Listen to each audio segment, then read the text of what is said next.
غائبانہ صدر صاحبہ،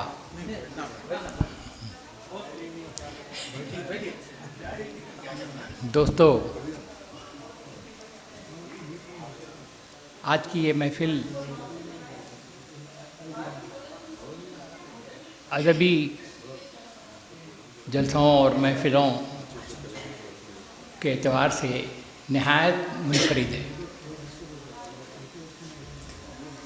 اب تو عام طور پر کسی ادبی محفل میں بلایا جاتا ہے یا جلسے میں مدعو کیا جاتا ہے تو بہانے ڈھونڈنا پڑتا ہے کہ نہیں بھائی ہم نہیں آئیں گے،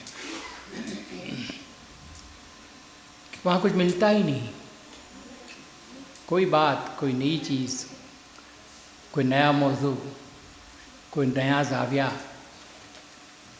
کوئی نیا منصوبہ، کچھ نہیں ہو رہا ہے۔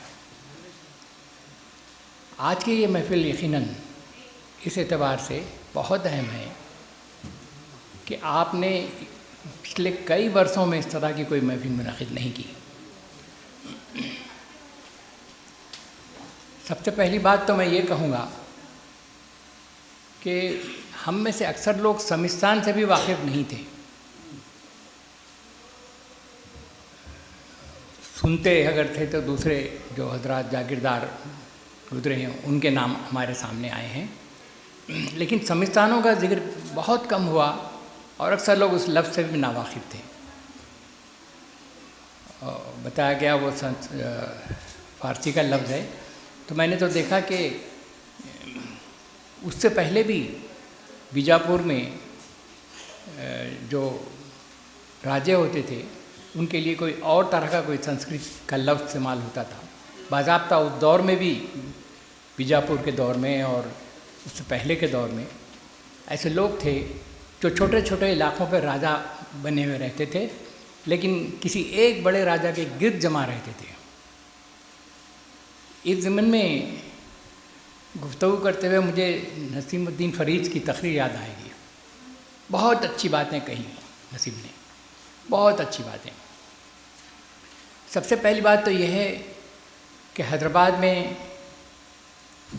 48 کے بعد ہماری جو پرانی تاریخ ہے اس کو کسی نے نہایت ذمہ داری کے ساتھ، نہایت تفصیل کے ساتھ کسی نے قلم بند نہیں کیا۔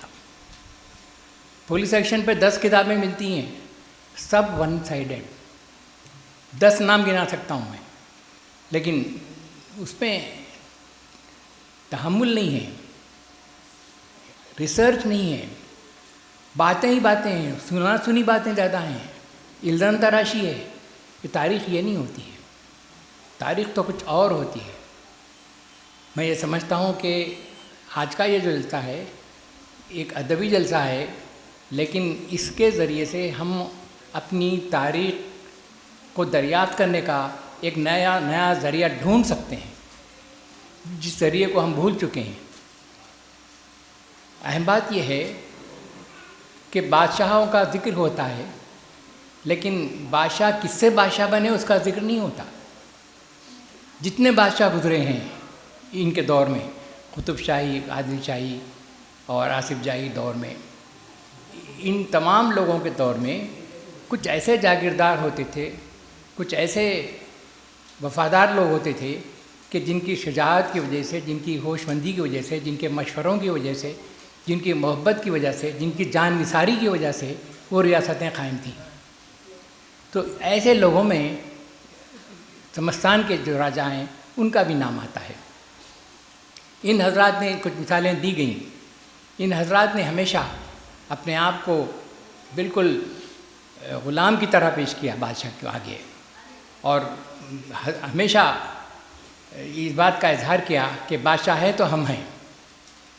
حالانکہ بہت کچھ گڑبڑ ہوئی ہے، کوشش کی گئی۔ مجھے ایک مثال یاد آتی ہے، نظام اول جب اورنگ آباد میں تھے تو نادر شاہ نے ان کو مشورہ دیا تھا کہ پورے دکن کا میں تم کو سلطان بنا دوں گا، تو انہوں نے کہا کہ آپ مجھے بے ایمانی سکھا رہے ہیں، میں تو پرانے جو مغل آقا ہیں میرے ان کا غلام ہوں، میں کیسے حکمران بن سکتا ہوں۔ تو یہ انداز تھا اس زمانے میں لوگوں کے کام کرنے کا کہ کبھی بغاوت جیسی چیز جانتے بھی نہیں تھے. تو یہ سلسلہ آپ کو نظر آئے گا تمام سمستان کے راجاؤں میں. کسی قدر کچھ بات کی گئی اختلاف کی، یا وہ انگریز کا حوالہ نسیم الدین فریح صاحب نے دیا، وہ بڑی حد تک وہ قانونی باتیں تھیں جس کو غیر ضروری طور پہ نظائی بنایا گیا. قانونی باتیں اس لیے تھیں کہ اکثر راجاؤں کی اولاد نہیں تھی، انہوں نے کسی کو متبنہ بنا لیا.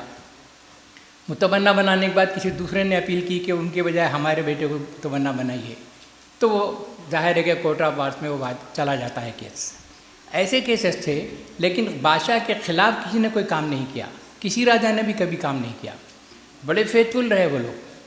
تو یہ ضرورت اس بات کی ہے کہ یہ سمستان کے راجاؤں کی تاریخ ایک مرتب ہوئی تھی. مہاراج ادارہ ادبیات کے سیکرٹری تھے، انہوں نے کتاب لکھی ہے حیدرآباد کے سمستانوں پر.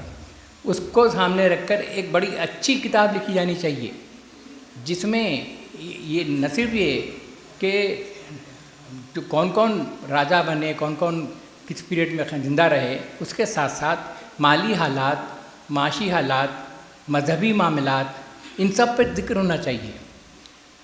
یقیناً یہ جتنے مہاراجا تھے وہ ہندو حضرات تھے، لیکن اس قدر محبت ان کو اسلام سے، اس قدر محبت ان کو انسان سے، اس قدر محبت ان کو مسلمان سے تھی کہ آپ بیان نہیں کر سکتے. اس کی مثالیں شاید کبھی مسلمان بھی نہ دے سکیں، ایسی بڑی بڑی مثالیں موجود ہیں.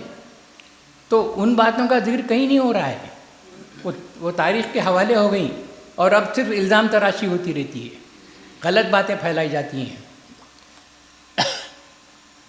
میں یہ سمجھتا ہوں کہ آصف جاہ اول سے 7 تک ان لوگوں نے بے شمار تقریریں کی ہیں، اور الگ الگ طبقات کے آگے جا کے تقریریں کی ہیں.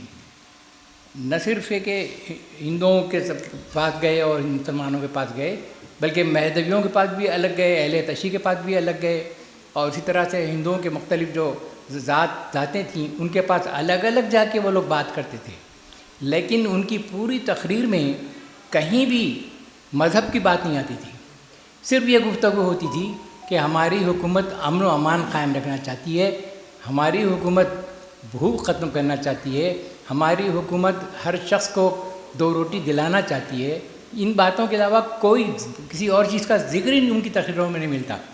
اگر یکجا کریں تو میں سمجھتا ہوں کہ 1000 تقریریں ایسے تیار ہو سکتی ہیں جو ان 7 بادشاہوں نے کی ہیں. کبھی سالگرہ کے موقع پہ لوگ آ رہے ہیں ان کے ہاں، وہ تقریر کر رہے ہیں، کبھی کسی جگہ جا رہے ہیں وہ تقریر کر رہے ہیں. کسی تقریر میں کسی بادشاہ نے کسی فرقے کے خلاف ایک لفظ نہیں کہا، یا آپ نے کسی فیصلے کے بارے میں کچھ بیان نہیں دیا. تو یہ وہ باتیں ہیں جن کا ذکر ہونا چاہیے، کتابیں اس معاملے میں شائع ہونی چاہیے. دوسری بات میں یہ بھی دیکھتا ہوں کہ علمی کام بھی ہوئے ہیں. پائیگاہ کے عمرا انہوں نے جو علمی کام کیے ان کا کچھ ذکر ہوا، لیکن ویسا بھی نہیں ہوا جیسا کہ ہونا چاہیے تھا. آپ جانتے ہیں کہ ہندوستان بھر میں سائنسی کتابوں کا سب سے بڑا سینٹر شمس آباد میں تھا، آسمانجا کے پائیگاہی علاقے میں. اور حیدرآباد میں 1925 میں پہلا پرنٹنگ پریس شمس العمرا کا قائم ہوا تھا. لیتو پریس پہلا پریس تھا جو 1925 میں قائم ہوا تھا، جس کے بعد وہ کتابیں بنی جس میں طبیعیات اور کیمیا کی کئی کتابیں ہیں. ان کا ذکر کہیں نہیں ہوتا.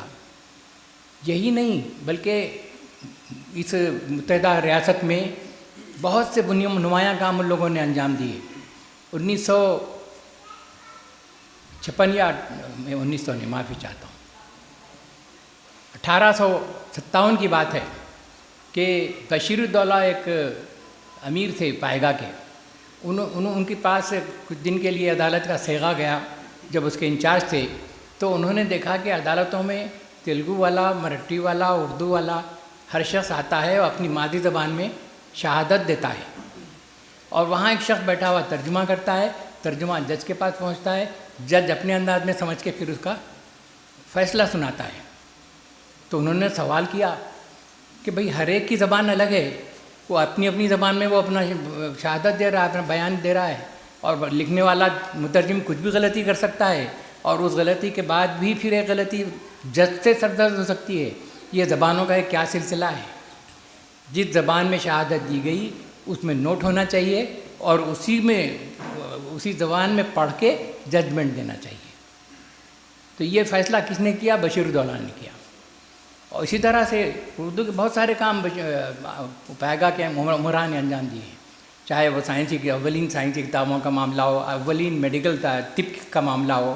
ان کے ہاں بھی جیسے کہا گیا کہ یہ آج جس کے لیے جلسہ ہو رہا ہے ان کے پاس 40 آدمی کام کرتے تھے، ان کے پاس بھی بے شمار لوگ کام کرتے تھے، جس میں انگریز اور فرینچ زیادہ تھے، اور ہندو اور مسلمان باقی لوگ تھے۔ یہ سب کام کرتے تھے ترجمے کے سلسلے میں۔ میں یہ بھی سمجھتا ہوں کہ یہ جو کام ہوئے ہیں مختلف جاگیرداروں کے پاس، مختلف امراء کے پاس، ان کا تفصیلی جائزہ لیا جانا چاہیے، اور صحیح جائزہ جب تک نہیں لیا جائے گا ہم سمجھ نہیں سکیں گے کہ ہندوستان بھر میں کہاں میڈیکل تعلیم کیسے شروع ہوئی، کہاں پر تعلیم کا آغاز ہوا۔ تعلیم کے ضمن میں یہ بھی میں عرض کروں گا کہ پہلے تعلیم سرکاری دفاتر کے سرکاری محکمے کے ذریعے سے نہیں ہوتی تھی، بلکہ یہ جو علاقائی جو امراء تھے، علاقائی جو لوگ تھے کام کرنے والے، وہ اپنے مدارس چلاتے تھے، پنڈت چلاتے تھے، مولوی چلاتے تھے، مسجدوں میں ہوتا تھا، خانقاہوں میں تعلیم ہوتی تھی۔ یہ تو سالار جنگ اول 1853 کے بعد جب آئے تو نیا ماحول بنا، اور تعلیم کے لیے ایک نیا شعبہ بنا، پھر ناظم بنا، اور پھر سرکاری تعلیم کا طریقہ شروع ہوا۔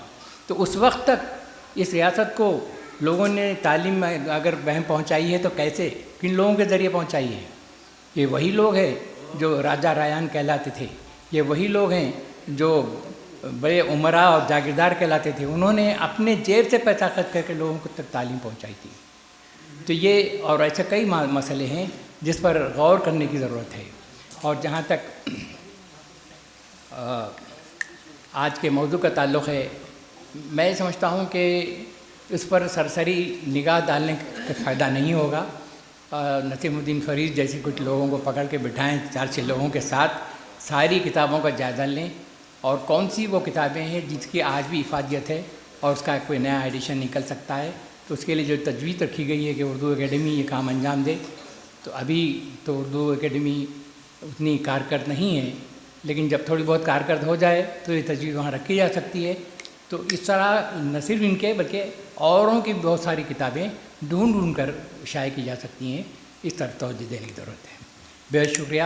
میں دراصل میری صحت ٹھیک نہیں، لیکن میرے دوستوں کے کہنے پہ میں حاضر ہو گیا تھا، شمع خراچی کی معافی چاہتا ہوں۔